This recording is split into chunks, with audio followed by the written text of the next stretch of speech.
Ini adalah MG VS Hybrid.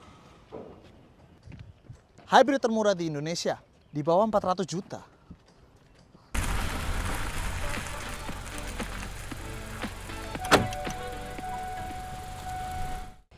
Mobil ini tampang depannya agresif, maskulin.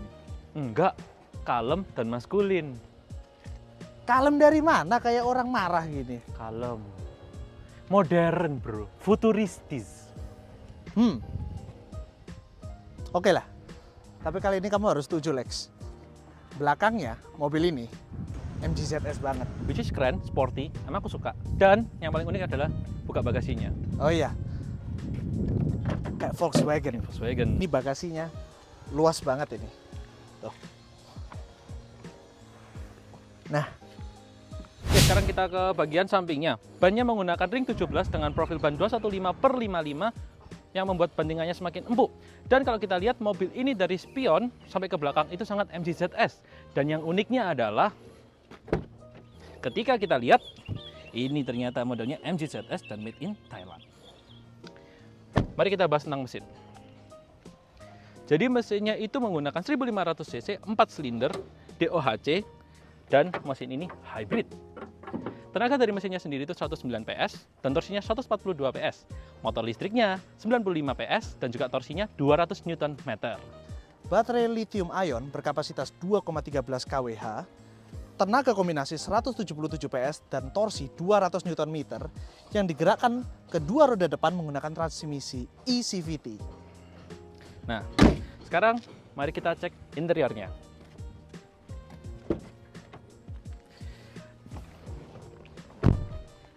Nah, kita bahas interiornya.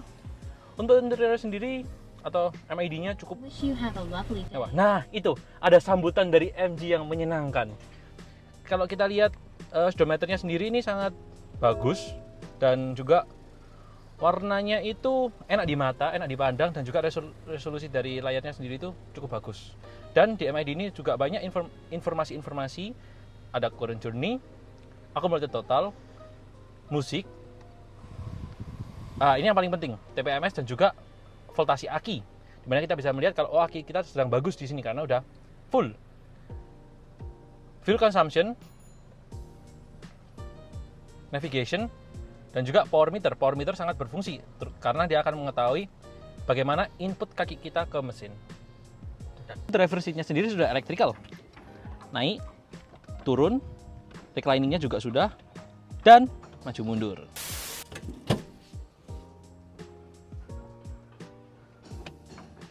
Untuk setirnya sendiri, sayangnya belum teleskopik, baru tilt doang.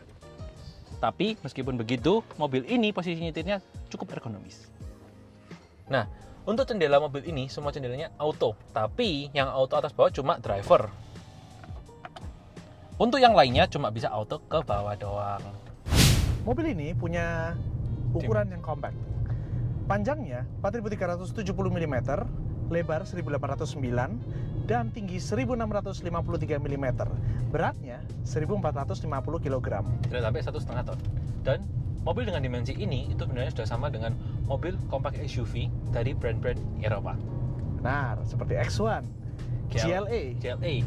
Ya. Akselerasinya Rem, coba cek. Oke. Ini bagus banget. Bagus banget. MG memiliki sistem hybrid yang cukup unik karena sistem hybridnya digunakan untuk menambah performa dan juga akselerasi, namun tetap efisien. Ya, di mana sistem hybrid ini mesin bensinnya tidak pernah mati. Kecuali saat AC-nya mati dan juga pertama kali start. Konsumsi bahan bakar cukup irit.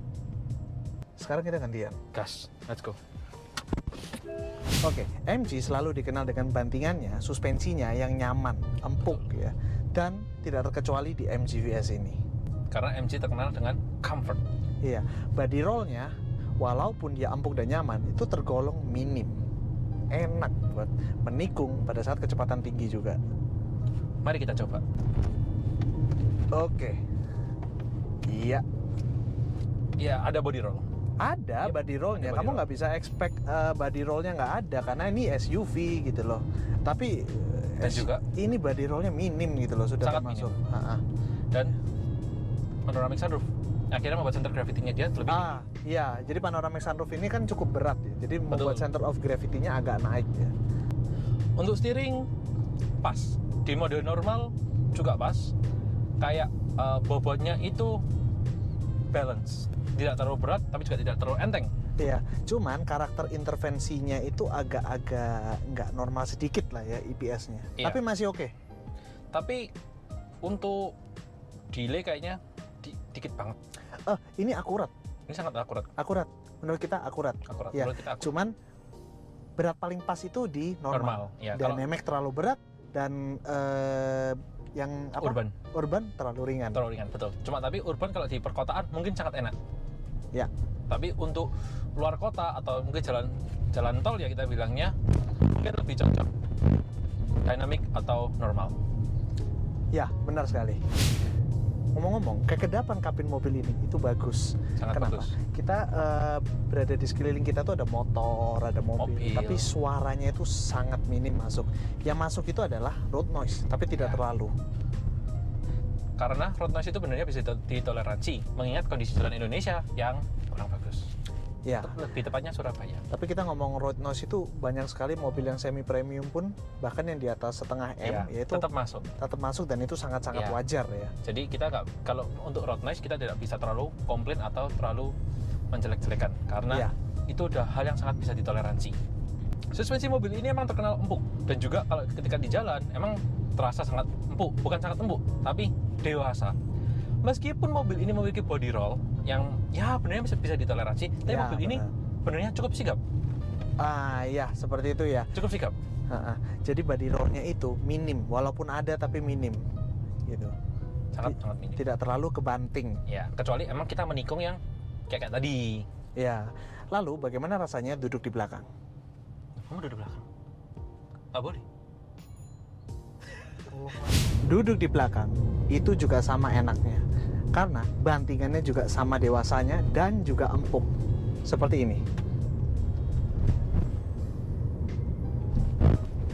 Ya, terasa empuk dan halus. Oke, lalu bagaimana kalau bermanuver?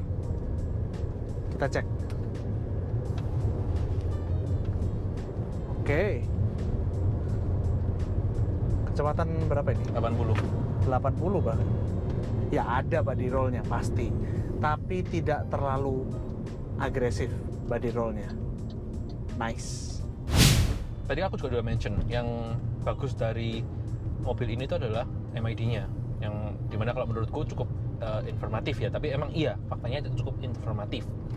Yang pertama itu dari paling awal kita udah bisa melihat energy flow-nya dia dari baterai ke motor elektrik, generator, dan mesin. Yang kedua kita punya current journey dan juga accumulated total journey-nya. Bisa juga musik. Nah ini jadi kita nggak perlu lihat kanan kiri, kita bisa lihat satu aja. Jadi ya enak lah gitu loh kalau kita ngelihatnya. Terus ada, nah ini yang penting, TPMS dan juga aki.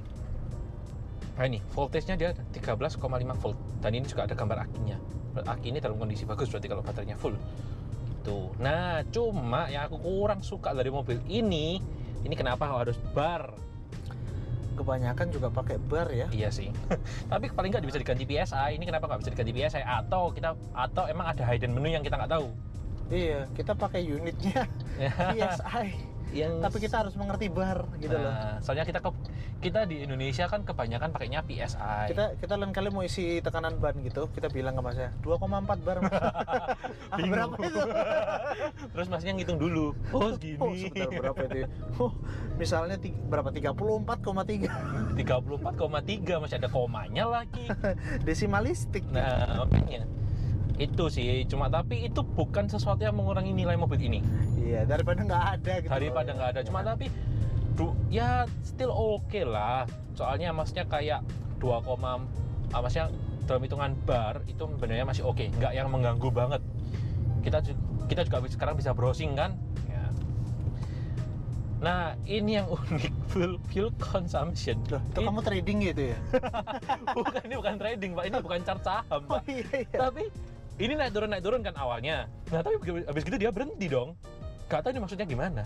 Atau ini maksudnya kita sebelumnya di sini gitu kah? Oh, itu pasar sahamnya udah tutup itu. Pasar saham Lanjut besok. Lanjut besok. Udah jam berapa sih? Nah, ini yang ya masih dipertanyakan ini maksudnya gimana gitu. Cuma tapi kalau ini mungkin history dari fuel consumption kayaknya sih masuk akal ya. Kalau history fuel consumption ya. Soalnya kayak dia habis naik terus dia turun. Nah, ini terus kita bisa lihat di sini 6,8 average-nya. Nah, itu 6,8 liter per 100 kilo ya. Bukan apa itu? 1 kilometer per liter. Kilometer per liter ya, bukan Iya. kilometer per liter tapi liter per 100 kilometer. Jadi ya 100 kilo dibagi 6,8 gitu. Iya, itu lebih akurat sih. Jadi Lebih kenapa? akurat. Karena kita jalan terus ya. Jika Selama kita 100 menggunakan kilometer. unit kilometer per liter itu akan berubah-berubah terus. Pada saat kita menggunakan berapa liter per 100 km itu nggak akan muncul hasilnya Kalau kita nggak jalannya- mencapai 100 kilo. Betul. Nah, muncul 100 km dulu baru muncul ya, bukan berarti dia sebelum 100 kilo dia nggak muncul, dia tetap muncul angkanya, cuma tapi biasanya itu lebih akurat kalau kita udah sampai 1 kilo atau lebih. Iya, Nah, iya, itu benar. lebih akurat. Iya, Itu. Kalau udah akuratnya sih keluar, cuma tapi ya kurang akurat. Oh, gerak dong. Oh, dia gerak, artinya dia itu apa namanya? Kayak mungkin itu dari yang sebelumnya tuh yang Historinya berarti terus yang Terus sekarang ini dia yang sekarang ini. Oh, iya, gitu. cuman nggak ada time frame ya. di Iya, sini. Itu yang membuat kita bingung. Bingung. Gitu loh. Jadi kayak dalam Ini- rentang sehari. Nah, atau tapi dalam kayaknya bukan apa. sehari sih, ini kayaknya dihitung per menit kayaknya. Soalnya ini kan tadi kan kita sempat yang coba di tol itu kan dia sangat-sangat rendah. Soalnya kan memang kita di tol kan cukup irit ya mobil ini. Iya. Gitu sih. Terus navigation ya, ini yang tadi aku maksud navigation. Jadi mobil ini sebenarnya punya sistem navigasi yang terintegrasi sama MID. Cuma kalau kau pakai Apple CarPlay atau Android Auto tidak bisa. Itu benernya plus minus gak sih? Tapi kalau aku sih nggak Iya. melihat itu sebagai kekurangan ya. Soalnya kita juga pakai Apple CarPlay, kita pakai Waze atau apa kadang lebih nikmat, lebih enjoy lah. Iya gitu. Tuh. Kayak kita sudah ada dan ini wireless. Dan ini wireless Dan Apple ini CarPlay. wireless. Dan seamless juga smooth ya. Ya, Dan ini mobil di bawah 400 juta sudah punya wireless Apple CarPlay dan Android Auto. dan Android Kan Auto. Itu udah wireless bagus charging. banget. Wireless charging juga, kamera 360, panoramic sunroof, ini Betul. fitur-fitur yang seharusnya paling tidak ada di mobil yang harganya setengah M dan ke atas. Betul. Secara naikan ya seharusnya kalau secara Semi European Kualitas. feeling bisa dibilang. kalau aku bilang ini European feeling banget Bahkan sih. European feeling. Oke. Ini European feeling. Ya kalau banget. European feeling mungkin harus itu independen tuh belakangnya itu. Nah, Jadi ya di harga segini kita nggak bisa protes juga kok. nggak bisa protes. Kaki-kaki belum independen. Tapi kalau misalnya pun terbuktiin memang independen, berarti mobil ini hebat. Cukup hebat. Ya mobil ini nggak independen. Kalau independen Cherry Tiggo. Nggak salah. Tapi ya, Ganti aja. tapi Ganti aja. ganti aja. Iya, jadi ya mobil ini ya bukan berarti independen lebih baik daripada Enggak, torsion beam, ya kan? ya, torsion beam. Kalau torsion beam refinementnya bagus ya enak juga. Enak juga. Cuman ada nilai tambah ya lah dari Ada nilai kaki tambah. independen itu. Nah, terus ada satu lagi di MID itu power meter. Nah, power meter ini cukup membantu, tapi dia bukan HP atau bukan horsepower, tapi dia kilowatts. Sebenarnya bagus ini. Soalnya sangat membantu. Jadi kita bisa tahu input dari gas kita itu berapa. Nah, itu kita bisa tahu dari sini. Iya. Tadi waktu kita nyoba akselerasinya itu dia muncul power sekitar 120 kW atau bahkan 130 kW. Soalnya ini power meternya bisa sampai 160. Ya kalau kilowatt jujur aja nggak tahu sih hitungannya gimana ya. 1 kilowatt itu sama dengan berapa horsepower ya kita nggak tahu hitungannya. Iya. Itu berapa ya? Sebentar, coba aku cek. 1 kilowatt sama dengan Harusnya kalau dia satu saja 160 berarti peak powernya dia kan di 177. Nah berarti itu harusnya 160 itu sama dengan 177 horsepower harusnya ya. 1 kilowatt sama Harusnya. dengan 1,34. Iya. Ya kurang lebih segitu lah.